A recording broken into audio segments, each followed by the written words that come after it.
안녕하십니까, 이진우입니다. 작년에 정부가 발표한 6.17 부동산 대책 중에 이런 게 있었습니다. 재건축 아파트 조합원이 분양권을 받으려면 2년 동안은 실제로 거주해야 된다는 규제를 새로 만든 거였는데요. 이게 재건축 단지로 유입되는 투기 수요를 막아보겠다는 취지였는데 방안이 발표된 후에 이런저런 부작용과 관련한 논란이 좀 있더니 결국은 백지화됐습니다. 잠시 후에 이 내용 자세하게 알아보겠습니다. 전통시장에서 사용하는 온누리 상품권, 이것은 유효기간이 지나도 사용이 가능하다고 하는데 정말 그런가요? 라는 한 청취자분의 질문, 잠시 후에 저희가 취재한 내용 덧붙여서 자세하게 말씀드리겠고요. 은행들이 퇴직연금 계좌에서 실시간으로 ETF 거래를 할 수 있도록 해달라고 당국에 요청을 했는데 검토한 결과 불가능하다는 결론이 내려졌습니다. 은행들은 왜 이 퇴직연금에서 ETF 거래를 실시간으로 해달라고 했는지, 또 당국은 왜 안 된다고 한 건지 이 사연도 자세하게 들어보겠습니다. 7월 13일 화요일 손에 잡히는 경제, 광고 듣고 시작하겠습니다. 네, 경제 뉴스들을 깔끔하게 정리해드리겠습니다. 손에 잡히는 경제 박세훈 작가, 김현우 행복자산관리연구소장, 그리고 고란 경제전문기자 세 분과 함께합니다. 어서 오세요. 네, 안녕하세요. 오시기 전에 연습하시던데? 네. 안녕하세요. 이거 화음 넣으려고 했는데 혼날 것 같아요 지금. 도레미파솔 약간 안녕하세요. 솔톤으로 자, 오늘 박 작가님. 네.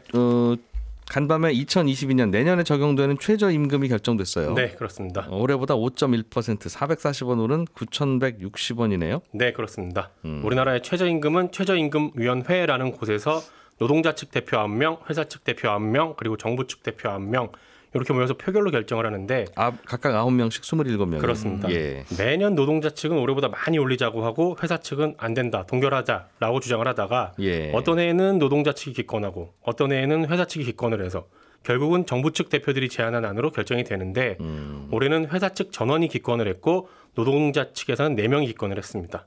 어쨌든 내년에 적용될 최저임금은 시간당 9,160원으로 결정이 됐고 노동부가 다음 달 5일까지 결정된 내용을 고시하면 내년 1월 1일부터는 바뀐 최저임금이 적용됩니다. 시간당 9,160원. 네. 생각보다는 상승률이 높았네요. 이번에 작년, 재작년 상승률 감안하면 네. 그보다는 이번이 높은 거라서. 그렇습니다. 하지만 문재인 정부 초기에는 두 자릿수 인상률이었다가 갈수록 예. 떨어지는 것도 있죠. 그 얘기하면 1시간짜리니까 그렇습니다. 오늘은 여기서 마무리하고. 예. 예. 고란 기자님, 재건축 아파트 조합원이 나중에 새 아파트 분양권 받으려면 2년간 실거주를 한 기록이 있어야 된다. 아니면 그냥 현금 청산할 거다. 어디 그 낡은 아파트 직접 살 수 있으면 거주해 보세요. 라는, 정말 사실 분만 사셔서 그분만 새 아파트 받게 해주겠다는 정책이었어요. 그렇죠? 네. 이거를 없었던 일로 바꿨다고요? 6.17 대책이잖아요. 네. 정부가 대책을 내놓더라도 법을 바꿔야 되는 문제면 국회를 통과해야 됩니다. 그런데 어제 국토국통이 국토법안 소위가 열렸는데 이걸 조응천 더불어민주당 의원이 대표 발의한 도시 및 주거환경정비법, 이 안에 투기과열 지역 내 재건축 아파트 단지 조합원이 분양권을 얻기 위해선 2년간 실거주해야 한다라는 내용이 원래 있었거든요. 근데 이걸 빼기로 했습니다. 사실 법이 통과가 안 되면요, 그냥 내버려둬요. 다중 폐기될 때까지. 예. 그런데 당정은 어제 이 법을 굳이 안건에 올려서 처리를 했습니다. 왜냐하면 재건축 조합원 2년 실거주 추진 여부에 대해서 시장이 불확실성이 있었거든요. 이걸 아예 없애주겠다라는 취지입니다. 2년 거주 안 해도 되는 걸로 못 받겠다. 네네. 2년 실거주 의무 규제가 사실 작년 6.17 대책의 핵심 내용이었거든요. 예. 이게 내용이 나온 이유가 뭐냐면요, 정부가 이 아파트 값이 왜 이렇게 오르냐 에 대해서 정부는 최근 들어서 약간 공급 문제를 꺼내긴 했지만 초지일관적으로 얘기했던 게 바로 투기 세력입니다. 이 투기 세력의 이 누구냐에 대해서 초기에는 사실 다주택자를 꼽았거든요. 그러고 있다가 좀 시간이 지나면서요, 그 실거주 목적이 아닌 부동산 거래는 무조건 투기로 규정했습니다. 예. 그러니까 1주택자라도 내가 그 집에서 살지 않으면 그건 투기 목적이다라고 본 겁니다. 그런데 재건축이 딱 거기에 해당되는 거예요. 재건축에는 대개의 경우 집주인이 안 살고요. 예. 전세에 들어와서 세입자가 들어와서 삽니다. 집주인은 2주택이거나 아니면 예. 다른 곳에 전세로 살거나. 그러니까 정부가 정한 투기 목적 거래에 딱 맞는 거고요. 예. 게다가 정부가 보니까 이 재건축 중심으로 집값이 뛰기 시작하면 주변부로 자꾸 집값이 번지는 거예요. 네. 그래서 재건축 사업을 늦춰서 실거주 의무 2년을 부여하면 아무래도 재건축 사업이 늦춰질 것 같으니까 예. 집값이 좀 잡을 수 있을 것 같다라고 판단을 한 거죠. 예. 야당은 계속 부작용 때문에 반대를 했었고요. 여당에서도 부작용에 대한 비판이 높아졌었고 게다가 이제 최근 들어서 정부의 부동산 기조가 공급의 중요성을 강조하는 방향으로 바뀌다 보니까 예. 아예 빠지게 된 겁니다. 무슨 부작용이 있었나 봐요. 그 네. 취지로 보면 직접 거주하던 분이나 직접 거주할 분 아니면 투자 목적으로는 사지 말아라. 많은 분들이 자꾸 사려고 하니까 가격이 오르는데 그중에서 거기에 거주 안 하실 분까지 사는 건 아까보자는 취지 같았는데 네. 무슨 부작용이 있었어요? 이게 사실 그 작년 7월 말에 시행된 임대차법이었었는데 예. 그것과는 아예 취지가 충돌하는 법인 거예요.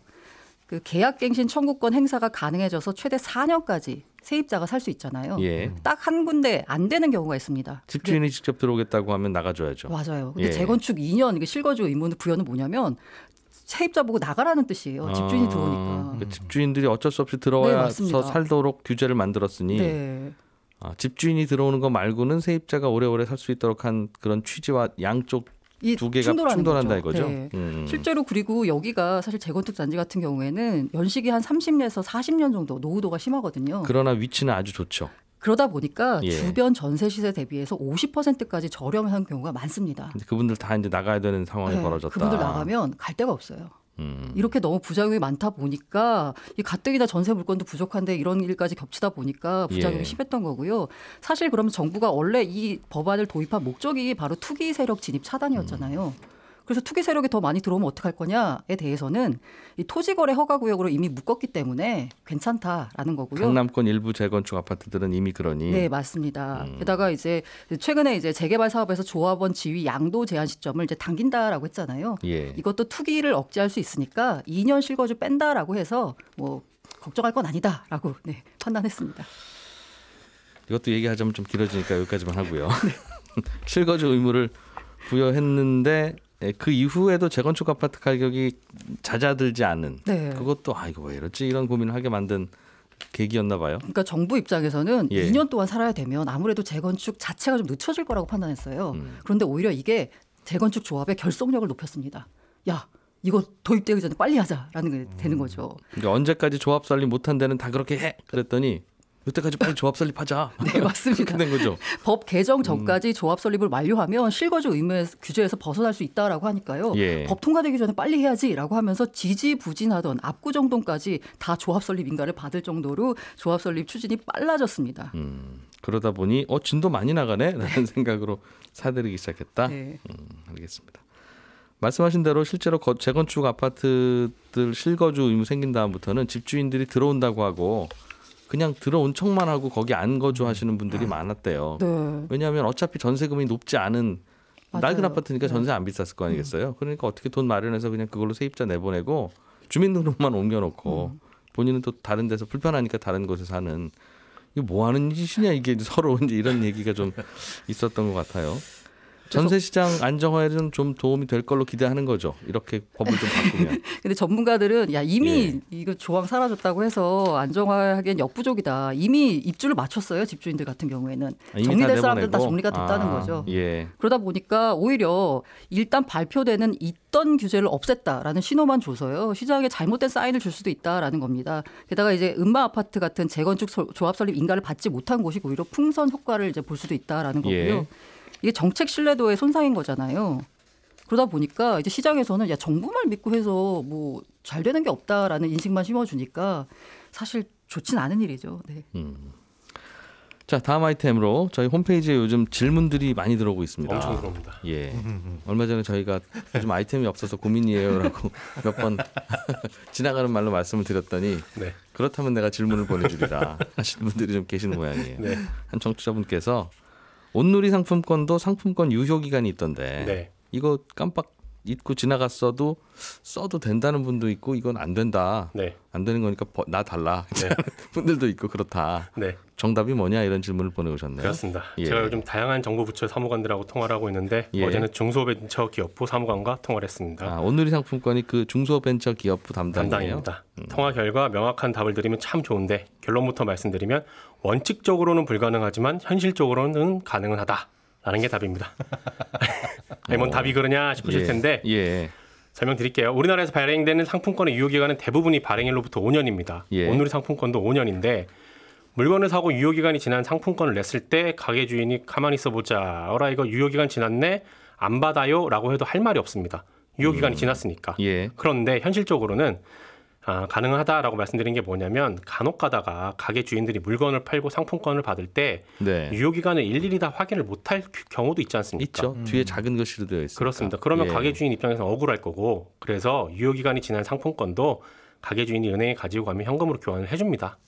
그러니까 유효기간이 지난 걸 내도 만약에 가게 주인이 그걸 받아준다면 사용은 가능합니다. 예. 근데 가게 주인 입장에서도 유효기간이 지난 걸 갖고 은행에서 돈으로 바꿔주니까 네. 굳이 안 받을 이유는 없지 않습니까? 은행 가도 받아준다. 그렇습니다. 돈으로 바꿔준다는 거죠. 그렇습니다. 그러니까 예. 청취자가 주신 질문에 대한 답은 원칙적으로는 불가능한데 현실적으로는 가능합니다. 가능하다. 라는 게 결론입니다.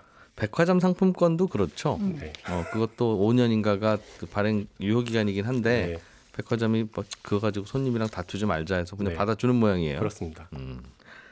온누리 상품권은 이게 근데 문제가 네.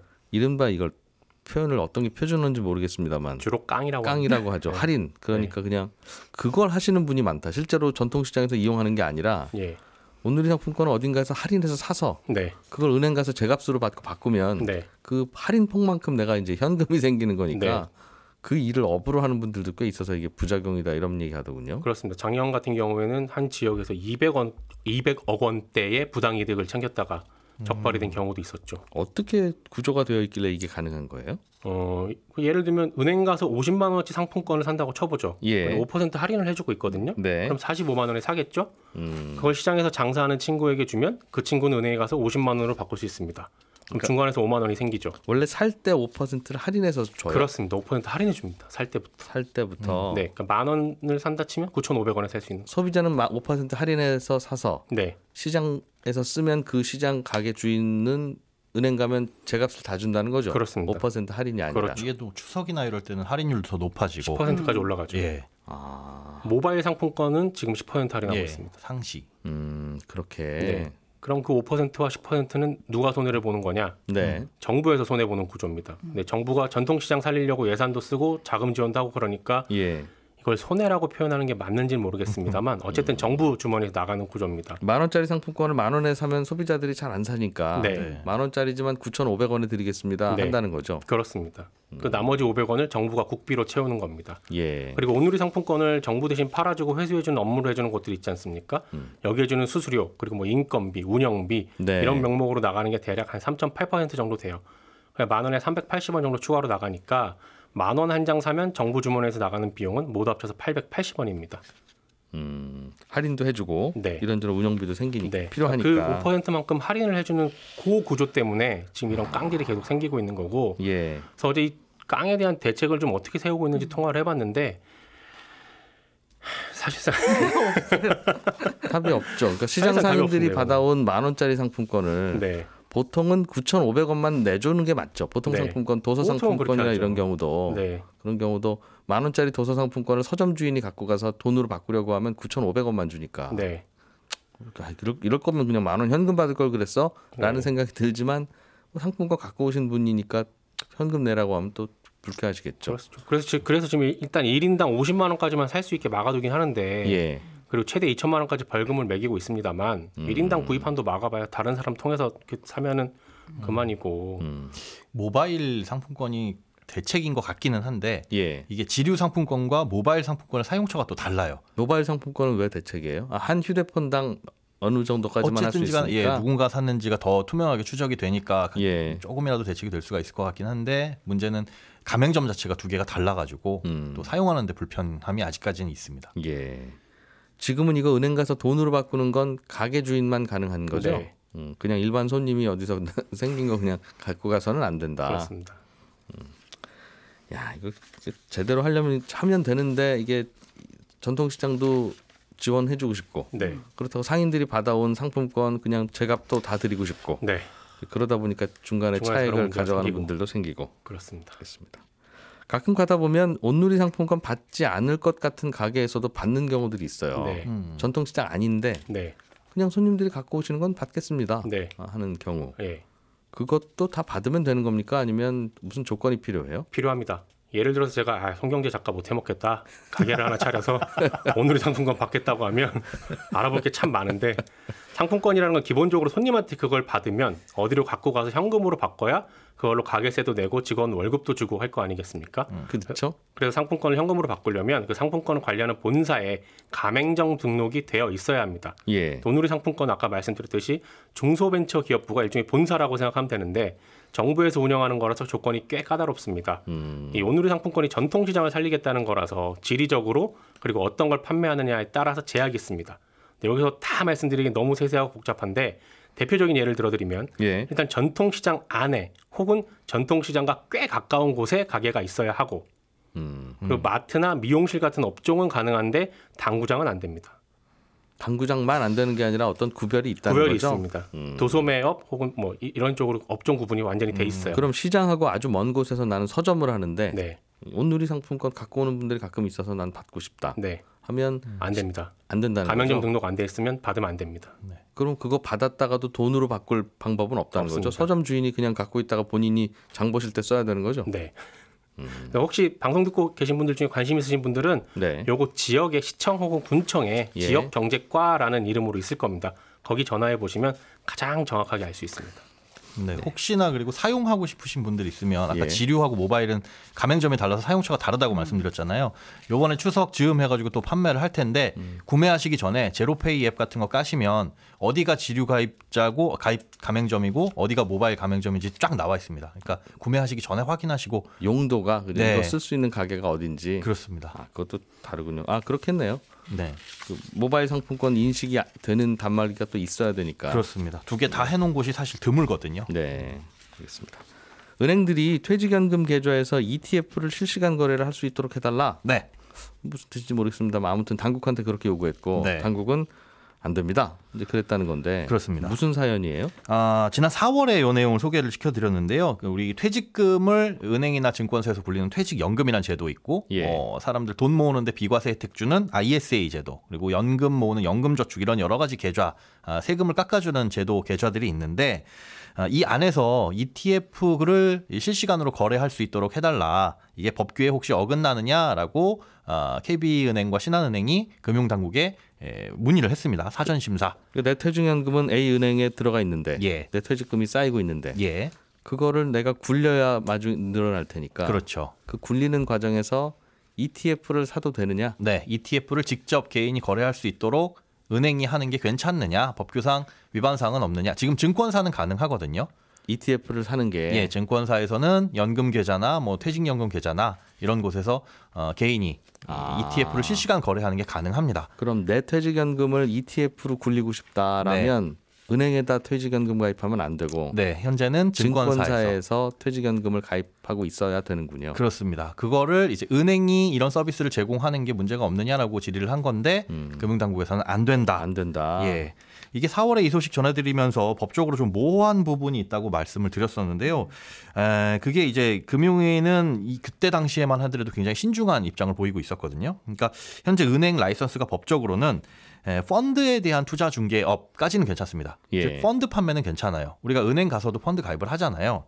그런데 ETF 같은 경우에는 자본시장법상 펀드로 분류되기는 하는데 이게 이제 주식처럼 실시간으로 거래되다 보니까 사실상 이제 주식 같은 거죠. 그래서 네. 금융위에서는 이런 ETF 거래는 일반적인 펀드의 판매가 아니라 상장증권의 위탁 매매다. 그런데 이 상장증권의 위탁 매매라는 건 쉽게 말해서 증권사가 주식을 거래할 수 있도록 중간에서 중개해주는 고유 업무다. 그래서 은행이 하면은 이걸 침해하는 거다라고 판단을 한 겁니다. 그런데 사실상 은행들은 지난 3월부터 ETF를 거래할 수 있는 시스템을 점차 준비를 하고 있었거든요. 예. 근데 이 결정이 나왔으니 이제 그런 준비가 모두 다 무산이 돼버린 거죠. 안 된다. 네. 이거는 개인들이 그동안에는 퇴직연금이라고 해서 계좌 만들어 놓고 아예 그냥 신경도 안 쓰시는 분들이 99%였는데 네.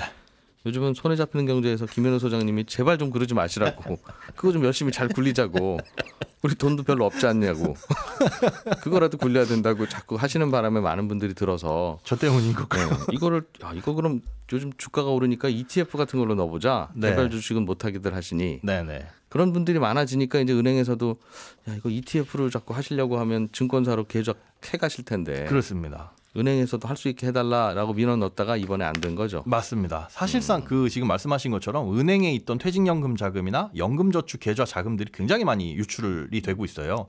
올해 1월만 하더라도 작년 1월에 비해서 3배.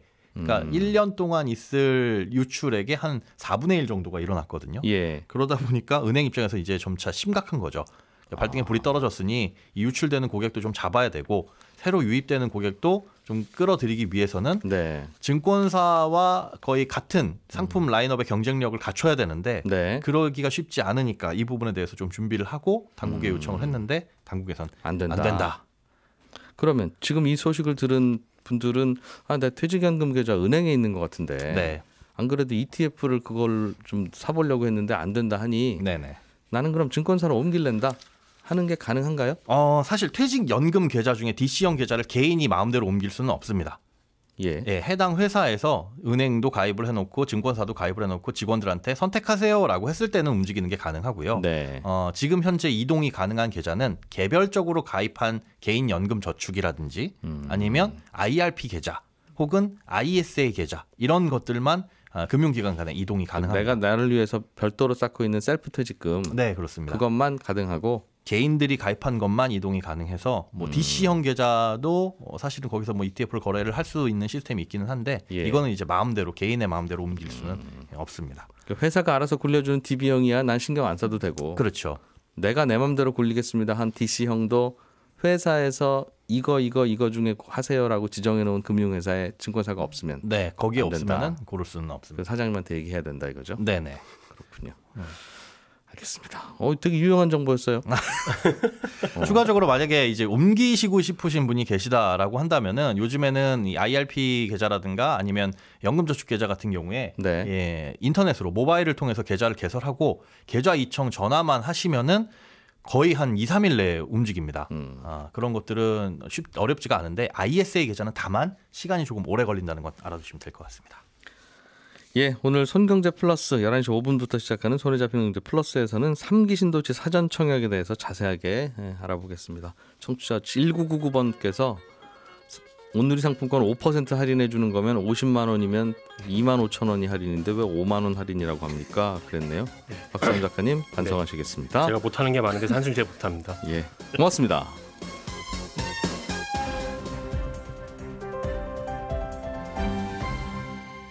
경제를 생각하는 사람들의 즐거운 습관. 이진우의 손에 잡히는 경제.